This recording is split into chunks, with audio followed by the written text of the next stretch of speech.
ومن الناس من يشتري لهو الحديث ليضل عن سبيل الله بغير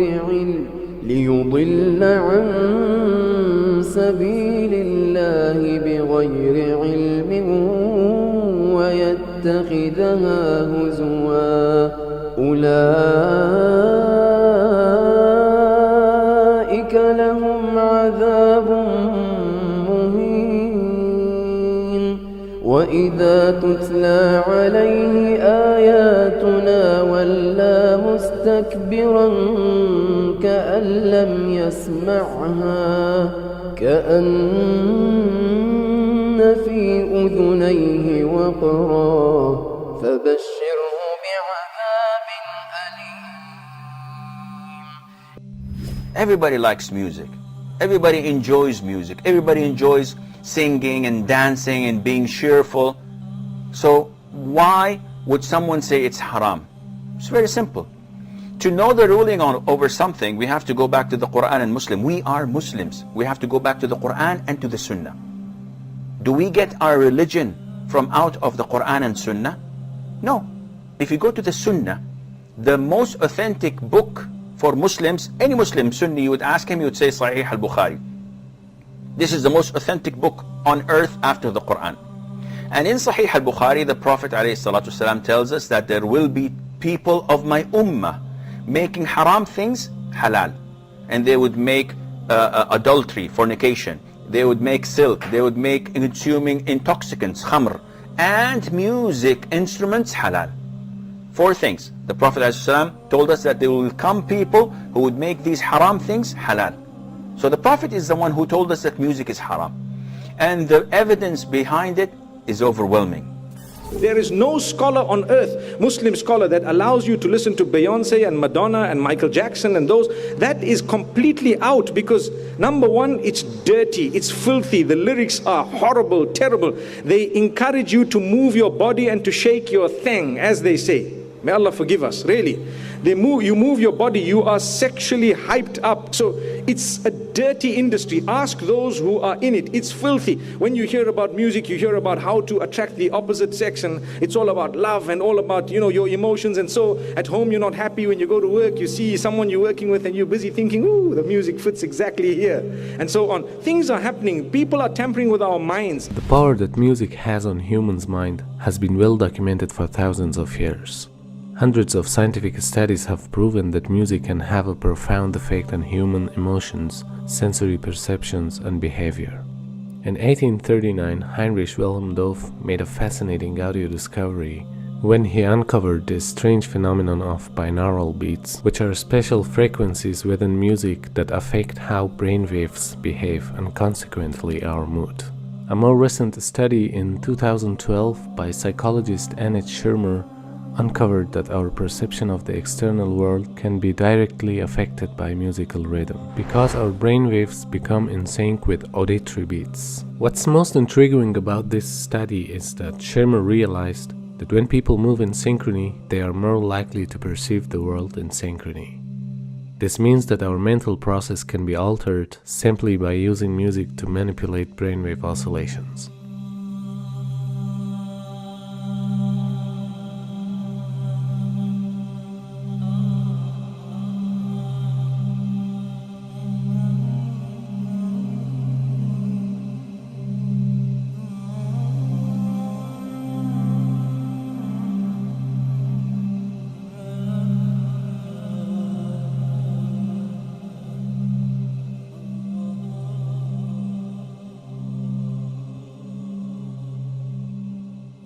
Music touches the limbic system, or the emotional system of our brain, which actually, though slower than other parts, can overwhelm all of the other parts.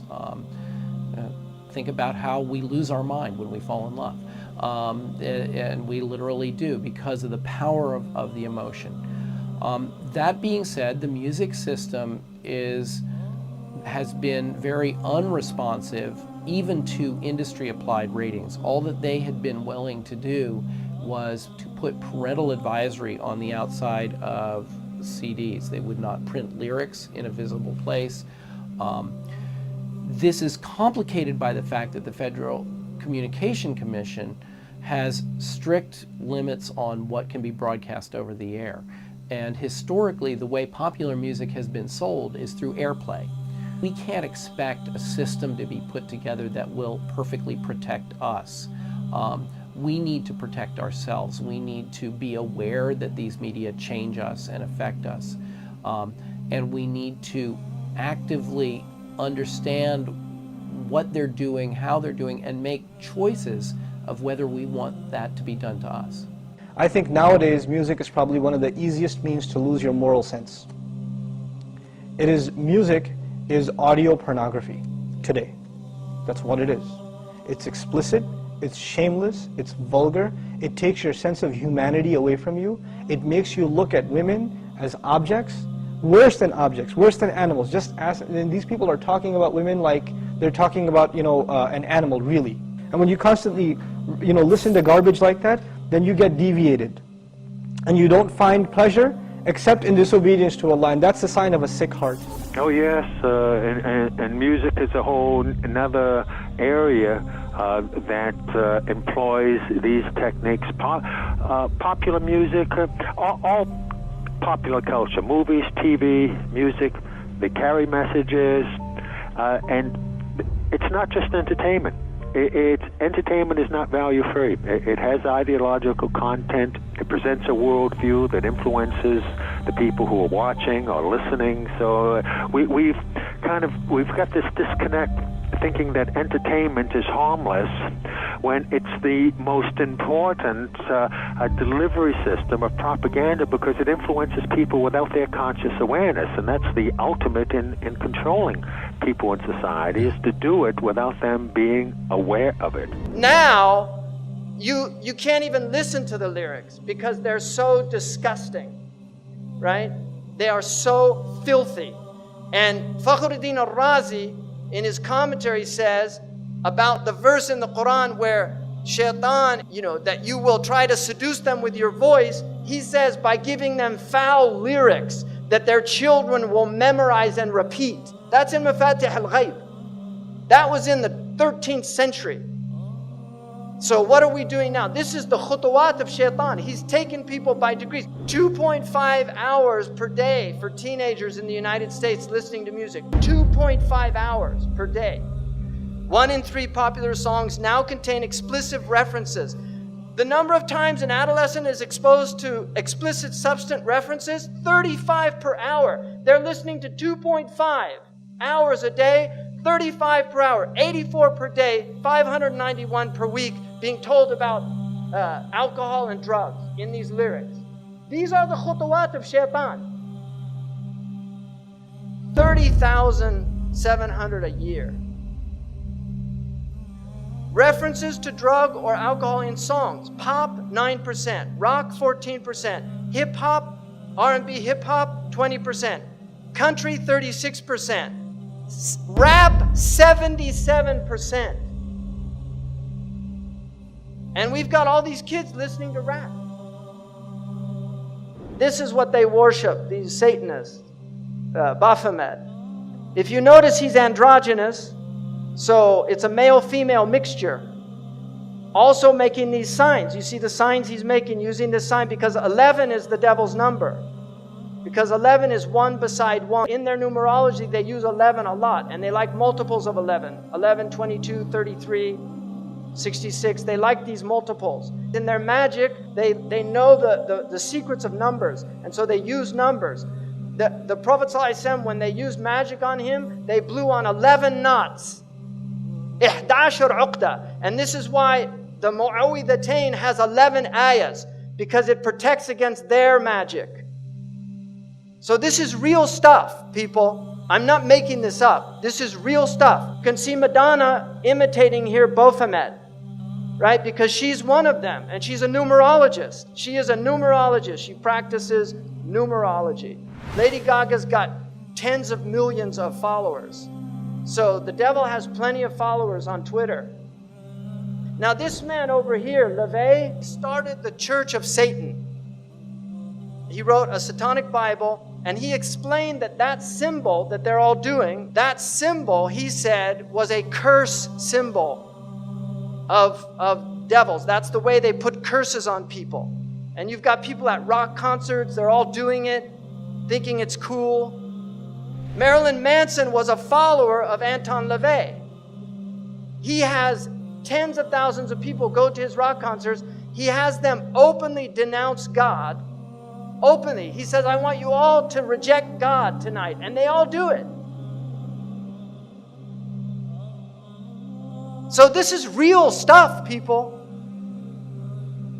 He's very committed to this. He's a minister in the Church of Satan. And they use music. Because music is fitna. It's enticing. It sucks you in. You like it. It's enjoyable. Now, here's Miley with her little horn hair. Right? What is this?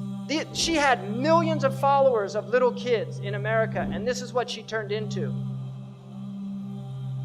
And if you look, you see, where did she get that? Kali, a demon from the Hindu tradition of destruction, because this is a destroyer of the innocence of youth. She has literally, she's possessed by Kali. And she couldn't stop putting her tongue out. She was even asked, why do you do that? She said, I feel compelled to do it. Because this is who's really moving things around, Kali, a demon. If you notice, they use also backwards. It's haram to recite the Quran backwards. This is well known because in magic, they recite things backwards. Aleister Crowley taught them to learn how to talk backwards. John Lennon actually knew how to speak backwards. There's recordings of him speaking backwards. And they do backmasking on their albums where they actually play things in reverse. Led Zeppelin, followers of Aleister Crowley, did this on one of their albums. So you're getting literally magical messages. I think that we all, as artists, because we're highly sensitive people, and this machine around us, this so-called music industry, is such a demonic thing. It sacrifices people's lives and their essences. The number one problem in Hollywood was and is and always will be pedophilia. That's the biggest problem for children in this industry. The casting couch even applies to children. Oh yeah. Not in the same way. It's all done under the radar. Nobody talks about pedophilia. It's the big secret. And it's widespread? Oh yeah. Now, but didn't you release a CD like almost 10 years ago? Yeah, I mean, I released a gospel record when I was 15 because I grew up in, a household where all I ever did was listen to gospel music, and my parents are both traveling ministers, and so I kind of sang about, what was going on in my life at 15, and that's how I got introduced to the music industry. Because I swear I wanted to be like the Amy Grant of music. Yeah. But it didn't work out, and so I sold my soul to the devil. I sold my soul to the devil. I know it's a crack deal.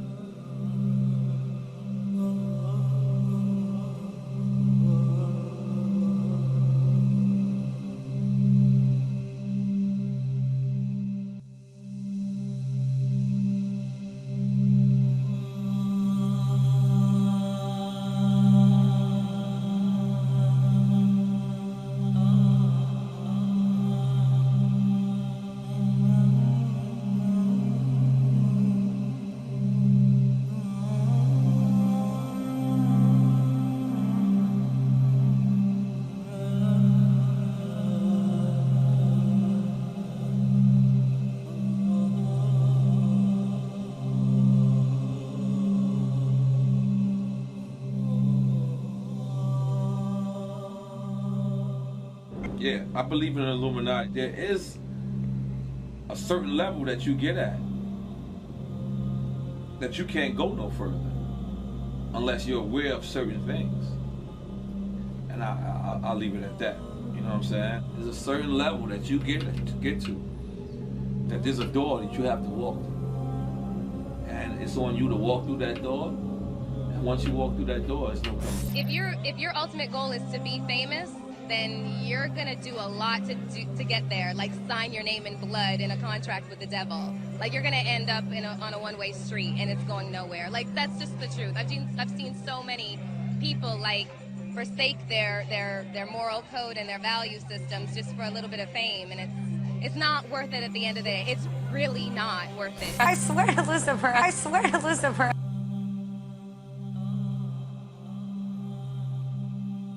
We're seeing a society that not only has a lot more people of lower IQ, but a lot fewer people of higher IQ. In other words, a dumbing down, a chemical dumbing down of society.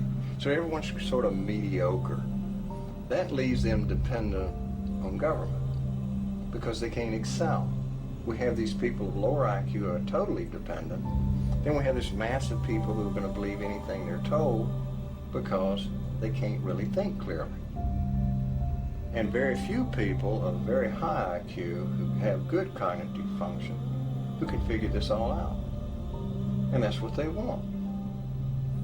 So, you can kind of piece it together as to why they are so insistent in spending so many hundreds of millions of dollars of propaganda money to dumb down society.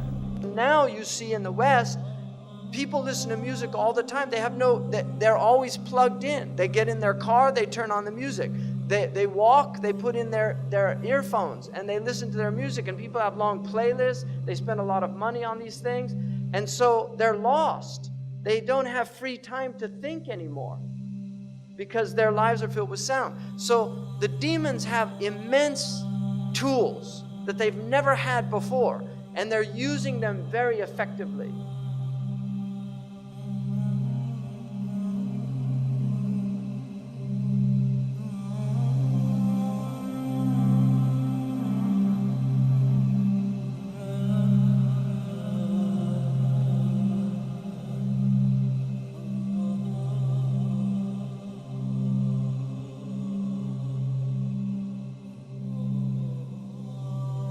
يعزف على رؤوسهم بالمعازف. Musical instruments will be on their heads. How did he know about that? That's what it says. I didn't make that up. It says they'll have ma'azif على رؤوسهم ma'azif. On their heads are musical instruments. Who would have known what that meant at the time of our Prophet ﷺ? But now we see it, all these people everywhere. Your mind is filled with their thoughts. You're not even yourself anymore. You're listening to Rihanna or Madonna or Haifa Wahbi or whoever the latest fashionable singer is. أعوذ بالله من الشيطان الرجيم. اللهم بلغ. اللهم بلغ. اللهم بلغ.